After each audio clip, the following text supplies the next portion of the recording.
Herzlich willkommen, mein Name ist Claudia Hoppe, das ist Folge 23 meines Impro-Podcasts. Es wird der dritte Podcast sein, den ich auf Englisch mache, und zwar zum zweiten Mal nach Lisa Rowland mit jemandem von den Bats aus San Francisco. And now I will switch to English. With me in my home studio in Neukölln is the great Tim Orr from the Bay Area Theater Sports. Hello, Tim. Hello. How are you? Good. Well, I'm great, I guess. Oh. So you just said great, Tim Orr. Thank you. I'm going to use a couple of questions that I already used in the interview with Lisa. I also have a couple of different ones, but just to give the audience an idea what you do and about your background and so on. So you're from San Francisco. Have you always been living there? Yes, I've always lived in the San Francisco Bay Area, except when I lived in France for 2 years when I was younger. Oh, okay. And have you been born in the city or like also in the Bay Area? In the Bay Area, yeah. A city across the bay, Richmond, yes. Yeah, I think I've seen it on the map. Mm-hmm. I forgot where Lisa is from, isn't the? I know she's Walnut from the Bay Creek. Yeah. It's also on it's actually on the same side that Richmond is. Contra Costa County. Yes. Okay. Very close to San Francisco. Yeah. You've been to the Amsterdam festival before you came to Berlin, right? Yes, it was in Amsterdam for 2 weeks. How was that? Wonderful. Yeah, I go there almost every year, and I do workshops with groups there and elsewhere in Holland. But this year, a group I'm in, which is 3 people, 3 for all, was at the festival. So we did a bunch of shows, and I also did a show with Inbal Lori, who I think you're going to interview in March. Yeah, I hope so. Oh, let's not. Oh, sorry. It's a little plug. Yeah. All right. Never mind. So, is it your first time in Berlin? It's my first time since 1969. 1969. That's 1969. 1969. Oh, okay. And what did you do when you were here in 1969? Well, we were on vacation. I was a kid. Okay. And my father actually took his life insurance policy and cashed it out and took our family on a 3-month tour of Europe. Wow. So we were here. We, we did the bus through Checkpoint Charlie and all that kind of stuff. And we actually bought a Volkswagen, a new one. Is it in Hamburg where the big factory was? Wolfsburg, I think. Oh, okay. Okay. And we bought one, and he had it shipped home. Wow. Which was his dream, to buy a Volkswagen directly from the lot. That's funny. And how long did the car survive? He probably drove it much longer than he should have, knowing my dad. Yeah. 20 years? Probably more. And that VW, eventually, it stopped driving. So instead of selling it because it didn't work, he took a saw and he chopped it into little parts and he buried it in his yard. Okay. Yeah, my dad's a very unusual guy. So was he hoping like for small plants to grow? He was hoping for little Volkswagens to spring up. But I don't think that happened, unfortunately. Nice one. So what brings you to Berlin this time? Well, a combination of things. Thomas and Uta came to San Francisco. I've known Uta for quite a while from San Francisco.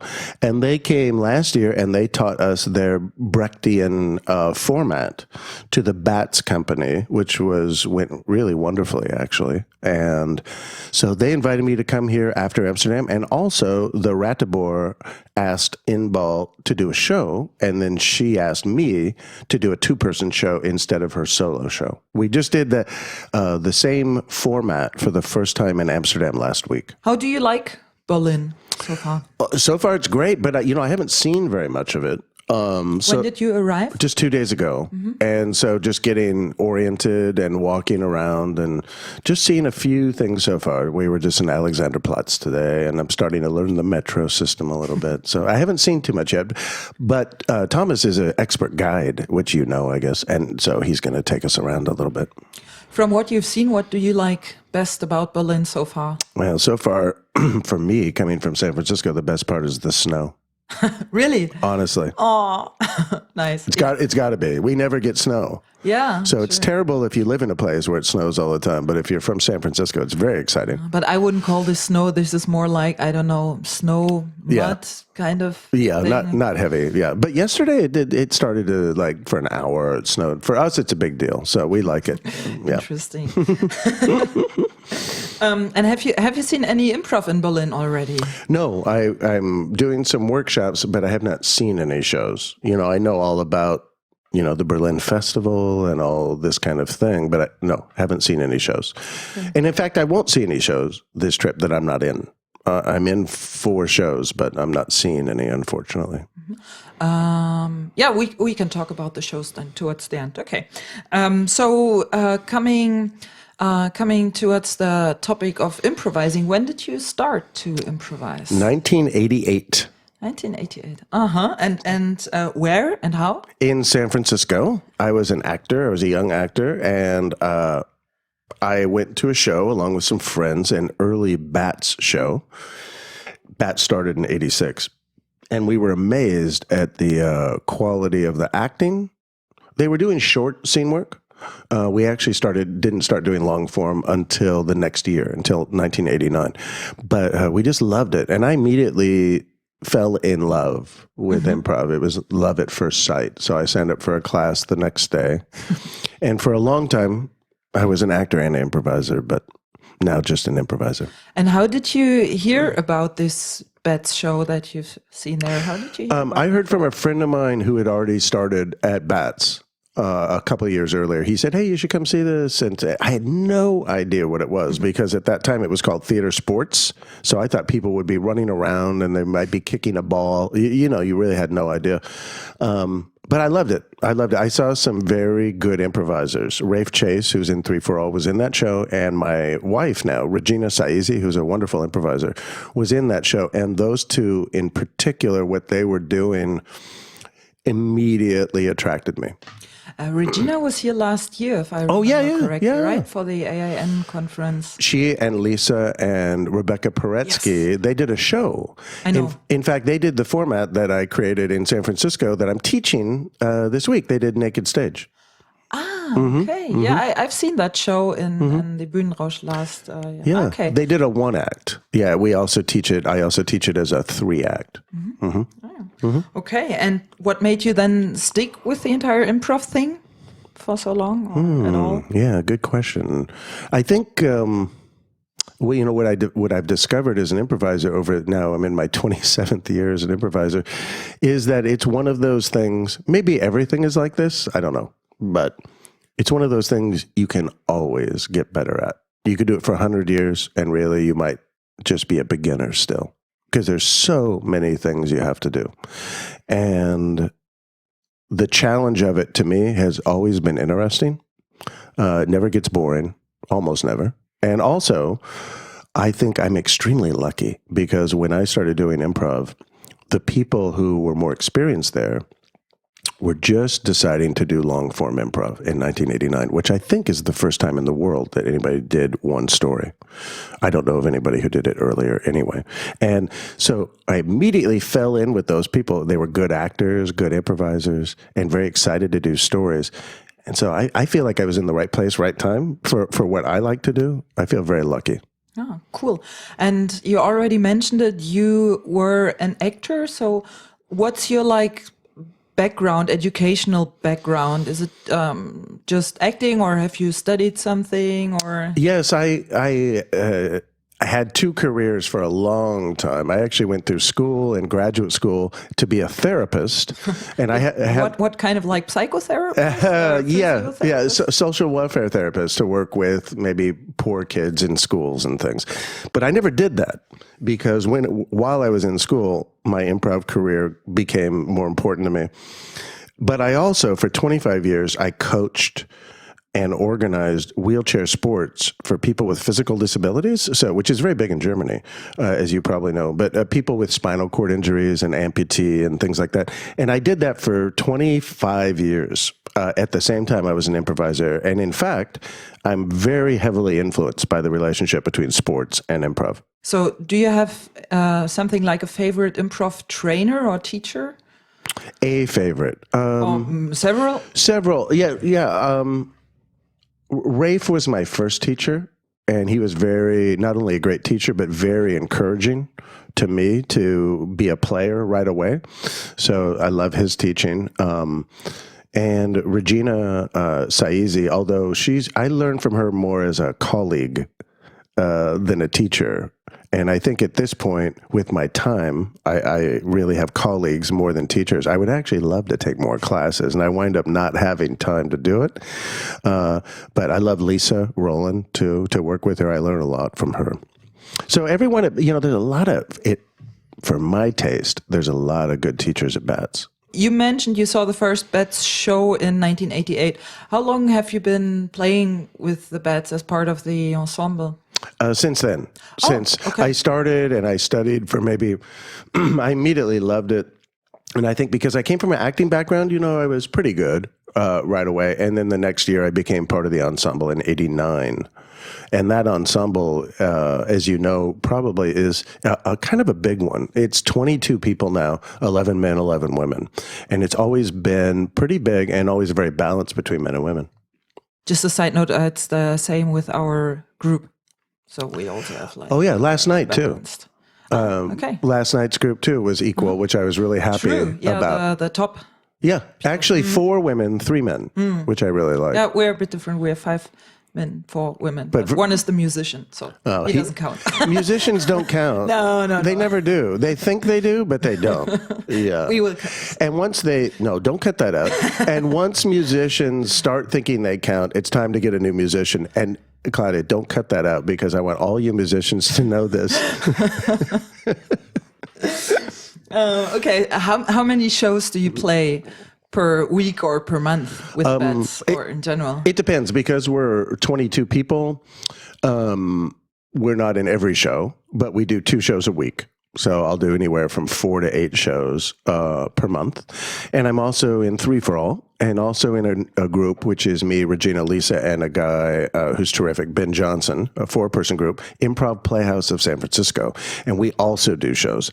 So depending on the month, I might do as many as 10 shows. So the ratios, like from how many shows do you do with the Bats versus the other groups? It really depends. For example, when we get back, this is kind of interesting. I hope you don't mind if I mention this. The group Improv Playhouse of San Francisco, one of our things that we want to do is become part of big theater companies' seasons.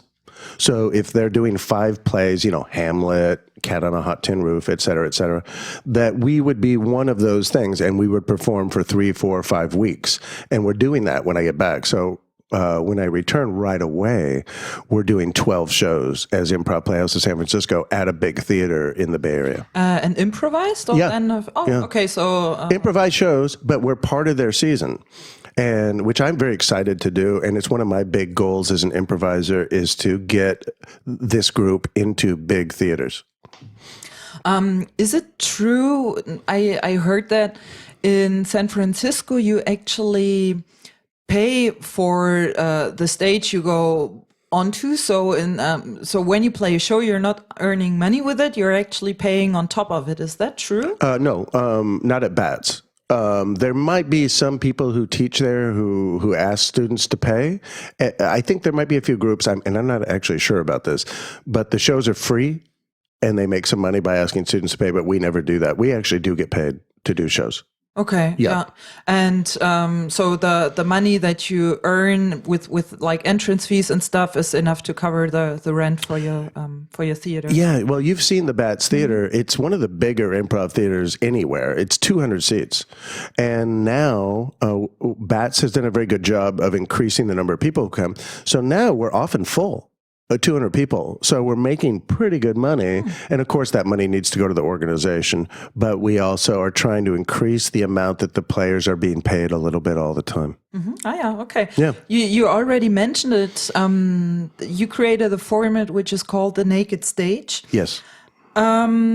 Which we're actually going to learn from you in the coming days and also perform on Sunday at Bühnenrausch, as you know. Yeah. Can you explain the concept of the format briefly? Yes. The Naked Stage is an improvised play. So it's on one set that we create in front of the audience. The suggestion that we get from the audience is a location, usually indoors. So we get 3 locations, the audience votes, we pick one of them, then we set the stage, and then we do a play. So there's no jumps in time or location. All of the movement is from people coming and going. And I love regular, like improvised quote unquote movies with all the jumps and everything. I love that. But this is so different. You really get to play one character and see what develops over a long period of time if you do the 3-act. It's really thrilling to do. It's very different from other improv formats. And when you say 3 acts, that sounds a bit as if there's something happening in between from one act to the next one. So you have like a bit of time jumps or... Yes, exactly. Yes. We do the first 2 acts in the first half and the 3rd act in the second half. So when the lights, the first 2 acts are about 25 minutes long each. And when the lights come down, somebody in the cast can go to the microphone and say 1 hour later, something like that, or, the next day. Yeah, that's right. So there are 2 cuts. Okay. Sometimes you can also say immediately after, and there's just like a play. And the players or the figures, they can go on and off stage, right? They don't have to stay in the thing. Very important to go on and off stage. Just like plays, how it creates energy and leaving, depending on who's left on stage, it creates that moment to get to know their relationship more. Sometimes a person is alone on stage, which is fine, and they could be alone for a while. We've even had shows recently where nobody is on stage. Every character left, and the audience is sitting there, really interested. They're like, oh my God, it's a blank stage. When is somebody going to come back? What's happening off stage? So it's very different for me than most improv I've done in a really fun way, especially for improvisers who like to act in improv. When have you developed this format, and when was it played the first time? It was played for the first time, I'm trying to think if it was 5 or 6 years ago, in Atlanta, Georgia, at a festival. We were doing a format for a long time called Family Drama, and Dave Dennison at Bats is one of the people who really got that going. But that was a family. At a family dinner. They all know each other very well. And then we learned more and more about that format. And I was really interested in doing something where not all the characters had to know each other. You could also have strangers, and just like a play. And how do you make that work has been very interesting. I'll say one other thing about the format, if I can, is that this format has taught me something I never knew before the last few years, which is you can actually play a character who gets along with the other characters completely for the entire show and have a great show. You actually don't need conflict. And it's hard to describe. We're doing the workshop, so we'll work on that. But it's fascinating to me. I never really would have thought that before doing this. And it's changed the way I improvise completely all the time. What would you say, what challenges does an improviser face when he plays real time? I mean, you said there are time jumps, but between the time jumps, it's like real time thing. So what's the... Slow down. Be there. And also learn how to get along or play characters who love somebody on stage. So you have to get out of your head. I think it's very similar to... doing music or sports, or sometimes I say sex, because really you can't describe these experiences to somebody. You have to do it. And slowing down and really getting along is very key to this format. And it's a little hard to understand at first because you would think we need conflict, right? And I thought that too. But then we did shows with no conflict, and I didn't really understand why it was such a good show. I mean, really good shows. And all the audience is going crazy, and I'm like, God, what happened there? So we had to look at it and see what happened. It's very interesting. And have you also seen this format driving against the wall and failing? Sure. Yes. What are the reasons that it fails or when it fails? I think it's just like any improv. You don't find the tone of it, or certainly trying to be funny as an improviser is going to hurt this format. You have to be very in character. Sure. Yeah. We've done great shows, I would say. I don't mean to sound egotistical, but I thought they were great shows. We've also done shows that were pretty good, and we've done some shows that I would say were not very good. Yeah. Yeah. And what would you say were like the tripping hazards, the most common obstacles? The most common one, not necessarily for us, but the most common one in this format is that you play the conflict too soon. And if you do that, there's not enough energy on stage. And it becomes like a bad writer wrote the play. You really need to learn. I call this increasing your tolerance for nothing happening. So nothing needs to happen. You need to be there with other people. And if you really are there with the other people, the audience is very interested. But if you miss that, it can become difficult. So the thing that the improviser, needs to pay attention to is, what you just said, not to fall too fast into the conflict. Yeah, or the story. You know, you have to be somebody. Rafe has an expression, I think it's maybe my favorite expression in improv, be somebody who is somewhere. But that means a lot, because being somebody means you know a lot of things about them. And being somewhere means you know a lot of things about the location. And but if you just relax, slow down, and you're there with those other characters and let things develop at a slower pace, I think it's great.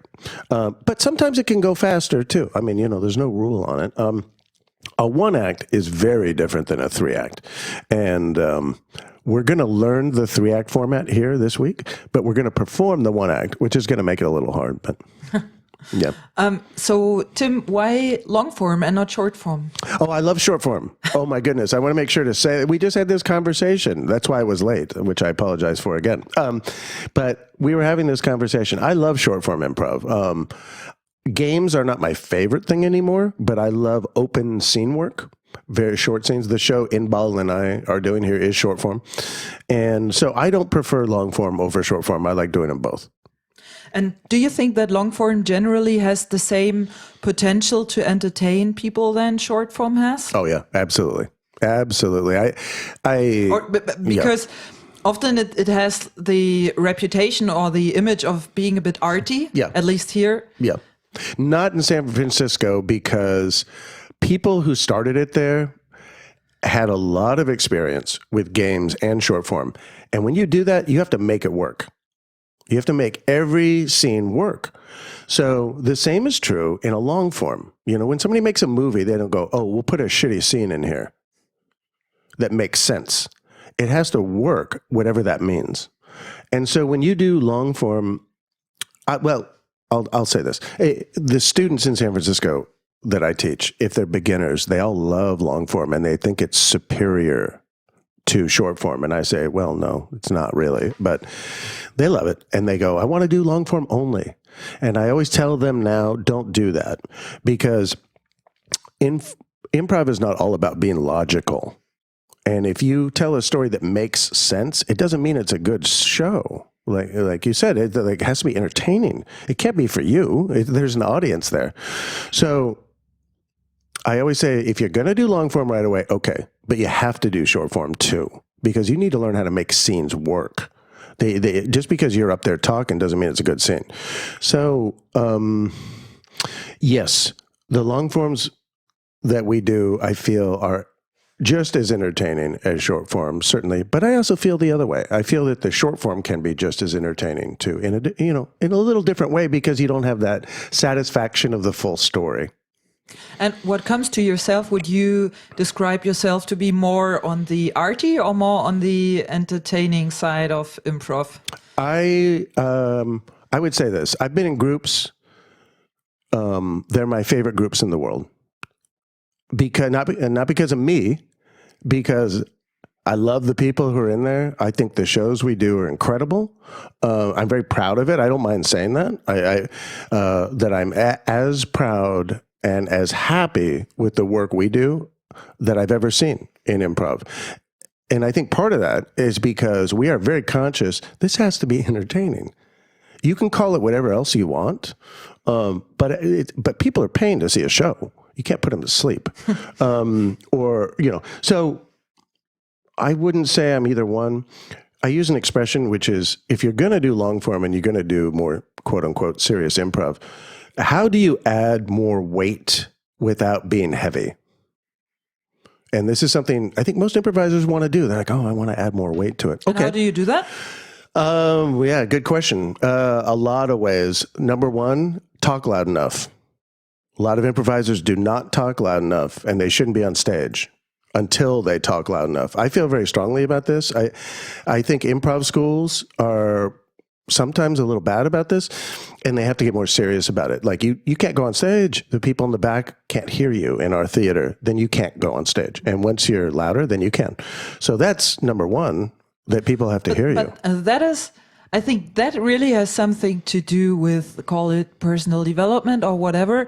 People are concerned or afraid to expose themselves in front of people, be it on improv stage or wherever. And they do improv because they like improv, and at a certain point they want to go on stage, which I can understand, but still they might have this hesitation like, oh, well, I cannot, I actually want to hide. Yeah, so. Absolutely. And that's what they're doing. I just think, okay, I'll use it. I told you I was influenced by sports, right? A lot. If somebody is too afraid to run, should they play basketball? Probably not. Yeah, that's the exact same thing. If you are too shy to talk loud enough in front of people who pay money, I mean, if you do it for free, it's different. But people are paying money to see you, then you are not ready to be on the court playing. I really feel strongly about that. I mean, I don't kick people off the stage, but I talk to them. I say, I think you should take away every reason you have to not talk loud enough. I'm afraid before every show. I'm afraid. I've been doing improv 27 years. I am shy about what I say. I think I'm making mistakes. I think I'm not interesting or funny enough. Those are all just excuses. Not one of those things is a good reason to not. It's the only thing I tell improvisers, be hard on yourself about that. Tell yourself, I am an asshole for not talking loud enough. Like, everything else, be nice to yourself. But with volume, no, it's the bare minimum requirement to be on stage. So, okay, well, how did I start talking about this? I don't know. I think I was asking you if you're on the arty or the entertainment side. Yeah, entertainment. Mm-hmm. But arty, I'm a serious improviser. We do serious stories. I love all kinds of tones in story, but the word arty kind of implies that we're doing it for ourselves, and the audience may or may not like it. No. I have an ego. Every time I do a show, I want a standing ovation. I swear to God, it's terrible. I shouldn't even say this, but I do. I want the audience to go, "Jaa!" So I'm conscious of the audience. Coming back to the format, The Naked Stage, I don't know if you know, but there is a format played by Lee White from Canada and Mathieu Loos from, I think, Strasbourg, which is called No Exit. And it's pretty similar to what you described with The Naked Stage, except that it's one act and nobody can leave the stage during that. And they say it's inspired by Jean-Paul Sartre, who has, I think, a book or a novel which is called No Exit. Well, there's a play called No Exit. Yeah, or play, exactly. So is The Naked Stage inspired by that as well? Or do you think that their No Exit might be inspired by The Naked Stage? Or? We're not inspired by that show, and I don't think they're inspired by our show, although you never know. That sounds like a really fun format. It's different because you don't come and go. Is it always two-person show? I have seen it with 3 persons, and I found it pretty amazing, I have to say. Yeah. And it's also slowing down. And what I found so interesting about this format was you really have to make what the people talk about interesting all the time, 80 minutes, or I don't know how long they played, I think 70 minutes or 75 minutes. And it's okay if there are 2 or 3 minutes where it's boring and you can like switch your brain off, but then it has to attract your attention again at some point. Yeah, it sounds like fun. I mean, I would love to do that. It's very different because in Naked Stage, the comings and goings are a big part of it. And in this one, the fact that you can't come and go is a big part of it. But I love that. It's a variation. In Amsterdam last week, there's a group, is it Tet Andren? I'm calling it wrong, from Norway. 3 people, 2 men and a woman. They do improvise Ibsen. So they're specifically doing Ibsen. And they were fantastic. I loved them. They had a stage that was set with tables and rugs and stuff. And they were so committed. It's the least amount of improv, quote unquote, jokes I've ever seen in a show. I loved it. But very serious, almost no laughs. But very entertaining because they're such good actors. So I think you could do any playwright if you wanted to. The thing I like about Naked Stage for me personally is that it's open. There is no particular, we're not trying to be any particular thing. It's just open. So we find it together.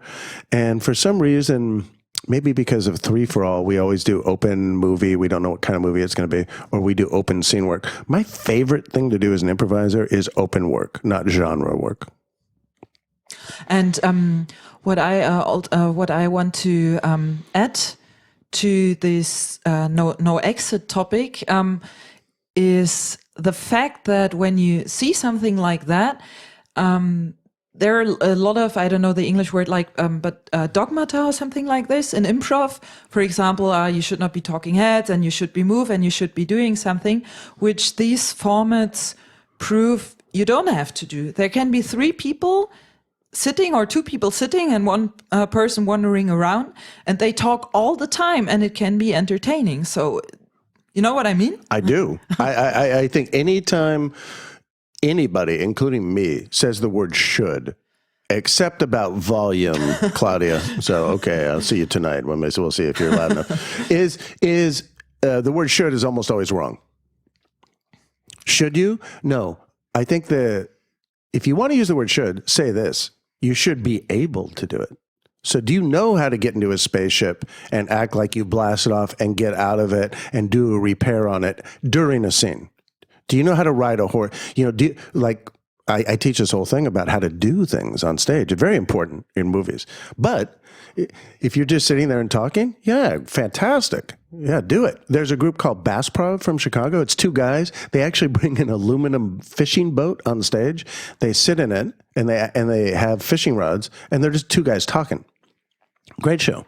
Because if you think about it, a lot of movies are people talking as well. The only thing that's different is that the setting changes. You know, but apart from that, what is important is what happens between people, and what happens between people is usually communicated verbally, you know, speaking language. So this is why I sometimes had difficulties with this dogma saying talking heads and you should not talk too much. I mean, I can see where it comes from and what it's trying to avoid. But as you said, you shouldn't be too strict about it. No, the should thing is wrong. But I want to go back to the thing I said, though. The percentage of people, of improvisers currently, who can do really good space object work and move through space to do anything that people actually do in the real world is very limited. Do you think that pantomime courses, for example, help, or is it too different? You know, like no, that could definitely help. Yeah, depending on the teacher, could definitely help. I mean, we afterwards you come on stage and you just have pulling a rope, being trapped in a glass cube all the time. No, I think you have to. You know, our approach is to do things in real time, to not speed through them. So if you're doing an activity, if you're milking a cow, for example, can you do a scene while you're milking a cow for 5 minutes? Can you milk the cow the whole time and get up and empty the bucket? Or do you have to stop to talk? And if you have to stop to talk, this is a weakness. You have to be able to do things while talking. You have to talk without doing things. You have to be able to do both of them, right? So improviser's job is never finished. I would leave it at that with the Naked Stage, unless you want to add something. No. Okay. No. And also ask you about this other format, which you already mentioned, that you premiered with Inbal last week in Amsterdam, and which you're going to play tomorrow at the Ratibor Theater. Click. So can you tell something about this? What is the concept? What is this about? Yes. Click is a format that I just developed last year and that Improv Playhouse has done. It's people send us photographs, anything. It doesn't have to be people in them. Could be anything at all. And we take them, we put numbers on them, and they show on the wall. We ask the audience, what's a number? 3, thank you. Boom. We get a photo. We look at it, and either immediately, or we might wait a few seconds, we start a scene from a photograph. And it's interesting. I wanted to do this, but I didn't know if it would work. And I thought maybe photographs were too specific, but in fact, they're really open. It's very, very interesting. The show in Amsterdam went, I felt quite well. We really had a good time and a lot of variety in the scenes. Yeah. So it just scenes based on photographs instead of verbal suggestions. How did the cooperation with Inbal arise or develop? We met in Amsterdam. She took my long form intensive in 2009 in Amsterdam. We met through the festival. And then she had me to come to Tel Aviv in 2010 because she liked the long form approach. And I went back last year. And 2 years ago, we had her come to San Francisco, and she and I taught a class in improvising with 2 people. And I've done shows with her group in Tel Aviv. But and Amsterdam was the first time we ever did a show together, just the 2 of us. And they accidentally put us in the big theater on the last night, which was not at all what we intended. And I have to say, I think she's a wonderful improviser, and we had a great time. So, sales pitch. Why should people come and see it? It's Inbal Lori and Tim Orr. Come on. What are you doing that you would not come to this show? Okay. Another topic or question that interests me, which I also asked Lisa when she was here. Do you think there's a difference between Anglo-American and European improv? Well, no. Overall, no, because I don't think there is a European style from what I've seen. Every country is different. Every group is different. In general, the big difference in improv is people who want to act in improv and people who don't, which is fun. And eventually groups split for this reason. Different groups in cities, people gravitate toward each other over this issue. You know, people who really want to act and play people, or people who want to stand on stage and be funny. And you can do both, of course, but I think if somebody's always trying to be funny or interesting, it creates a problem with the person who wants to tell stories. And what I see is that that's the main difference in the world. And that it's not I don't think there is an American style. There's people in San Francisco doing stuff completely different from what I do. So I'm sure there are subtle differences that are interesting, but overall, I don't feel it. Yeah. So speaking about other groups in San Francisco, if somebody wants to travel to San Francisco, what groups besides the Bats, of course, would you recommend to see? I would recommend seeing anything at Bats Improv. I would recommend seeing 3 for All if we're there. I would recommend seeing Improv Playhouse of San Francisco. There's a group that grew out of Bats that does a kung fu movie, but they don't make fun of it at all. They really, I'm in that sometimes, but really it's their group. They've learned how to fight in an improvised way that looks very good. It's called 5 Deadly Improvisers. Is it time? How does slow motion? Slow motion? No, it's fast. Yeah, one of the guys does martial arts, and he taught everybody how to do this thing that is safe in improv. I'll show you later if you want. And they're terrific. And then, you know, they're just like any town, there's other smaller groups I would recommend. I honestly, if you're going to go to San Francisco, this is like a commercial, but if you're going to go to San Francisco and see a show or study, you got to go to Bats, because the theater might be the nicest improv theater like anywhere. You know, you've seen it with the window and the door, and, you know, it's got all these great things. And like a window and a door. Like a window and a door. But no, you saw our lights. We have great lights. You know, it's a big stage. Yeah, massive instruments.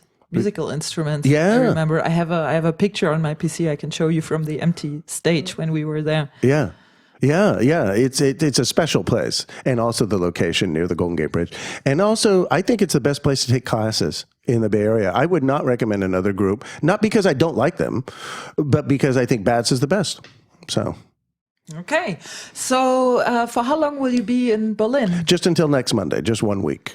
And you said you will play 4 shows. So you play tomorrow at the Ratibor Theater, Click. You play on Friday. Foxy Freestyle? Okay, in Kulturbrauerei, I guess so. Yeah, I guess so. Saturday with Theater ohne Probe, I guess, at Bühnenrausch. And on Sunday, we're going to play together at Bühnenrausch. Actually, though, you know what?